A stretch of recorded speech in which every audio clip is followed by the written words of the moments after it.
So, welcome to another video, and I just want to talk about how taking action actually concretes things into our daily environment more, and that sort more of that sort of process and why that is. I think sometimes, your imagination is obviously your imagination. And your thoughts are the primary tool for creating your environment, I think, personally.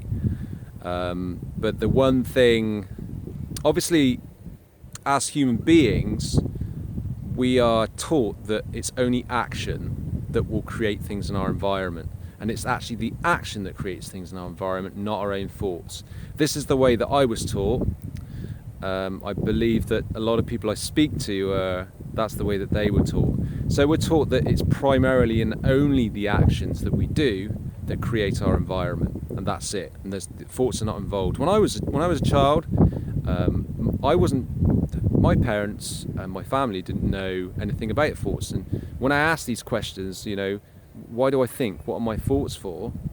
All the answers I got was like, well, they're just your thoughts. They don't really do anything. They don't create anything. There's not. They're kind of just your thoughts. You just think stuff, and that's it. And that really wasn't a good enough explanation for me, because I thought, well, everything has a use. Everything is for something. So I always wondered what my thoughts were for. If they were that useless, and that my emotions as well. That was another thing. I always got taught that my emotions were kind of irrational and not to be trusted, not to be paid attention to, because they'll just lead me astray. And I thought, well, there's this whole system here, and I looked around me and I could see systems in place all the time. Like, there was people going to work, money going into society, and I could see the point of those things, with regard to people generating money to live, living in a society, and you could, the buying of material possessions and the comfort and the warmth you might need with regard. But there was nothing really for me in my average everyday environment, or even in the stuff that was viewing on TV or anywhere else, was actually describing to me why exactly, or even what my thoughts were for, why they existed. And I just couldn't understand this.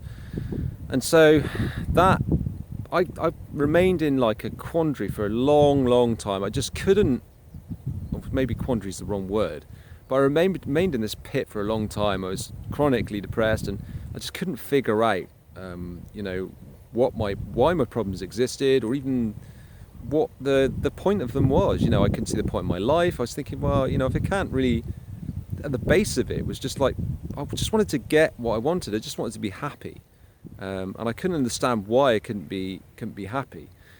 And so that set me on a quest, unknown at the time to me, to try and, not in my earlier life, but especially in when I became, it's a job for me to remember actually, because I haven't actually thought about this for a long time, but it just kind of set me on this quest when I came back from my travels, because obviously travel opened my eyes a lot. And I saw many different things, I met many different people, and I saw many different people who had many different experiences, all success levels. I met a guy who was a journalist, who had spoken to like bands I was interested in, Muse, and all kinds of different people who had been exposed to him. I met a keyboardist who was a guy who had met a keyboardist from Ian Brown's band. I don't know if you know who Ian Brown is. He was the lead singer of the Stone Roses. And so all these people, all these variations of different people that I met, and it kind of opened up doors to me. And I got back from my travels, I was inspired, and then I came crashing down to the floor, and it was just like all of my old issues, my old problems, my depression, it all came back when I failed my, first of all, failed my exams on my English course, the TEFL course I was going to take at the time, and then I failed my TEFL course. And so that sent me on a complete inner journey with regard to what I wanted, with regard to how I was going to resolve my issues, and how I was going to go about this. I just really wanted to resolve and sort out my problems. So I've gone completely off track here. And so this is what kind of, long story short, this is what kind of brought me into my into the law of attraction. And you know, because I literally tried everything physically, and you know, I tried therapies, I tried self-help, I was working and putting loads and loads of action in. This is the point I wanted to get to. So I was putting loads of action in, loads and loads of action, but I wasn't paying, the one thing I wasn't paying any attention to, or two things, was my emotions and my thoughts.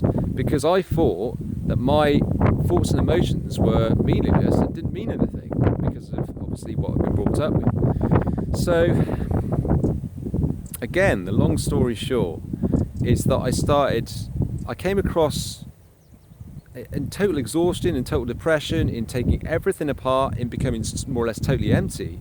I came across law of attraction again, and before I kind of poo-pooed it and go, you know, I'm really critical at times. It's just a load of old rubbish, and you know, everyone's following it, so I'm not going to follow it. I'm going to do something else.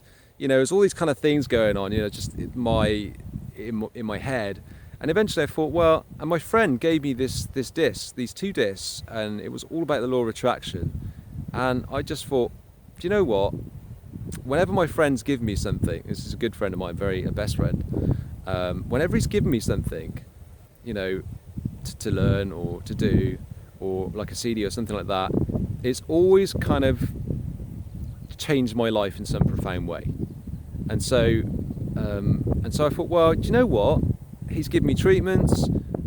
He's basically helped me out in so many different ways. With respect to travel, he's kind of been open-minded. He's given me those treatments. It's just like all the things that he's done for me have been really kind of life-changing. And so I thought, right, yeah, I'm going to listen to these discs. So what I did was I religiously listened to them for more or less non-stop for about 3 months. And through that I found the Abraham Hicks materials, and that's really when I started to get hold on this and really started to program myself with regard to my thoughts, feelings and everything else. And that's when things really started for me, and that's when I began to learn the relevance of my thoughts, the relevance of my emotions, and just how important they are to the creational process. Because in theory, not in theory, but in actual fact, what happens is that you create everything before it's even physically manifested. So it's manifested before it's even become a physical reality. But more to the point is it's what you allow, and your allowing process. It's that allowing process rather than the physical element that manifests what you want. So your action is something that you do, but I think with action, for most of us, getting back to the point I was trying to get to, because we're so action orientated, and we've been taught that action is what manifests things, is what brings things to life, is what, you know, is the not that brings things to life, but is the creational process. That is we've been taught that that's the whole process, and of course that's not the whole picture. It's part of the process, but it's in actual fact, it's the action process. It kind of brings it into reality, so to speak. So it makes it real.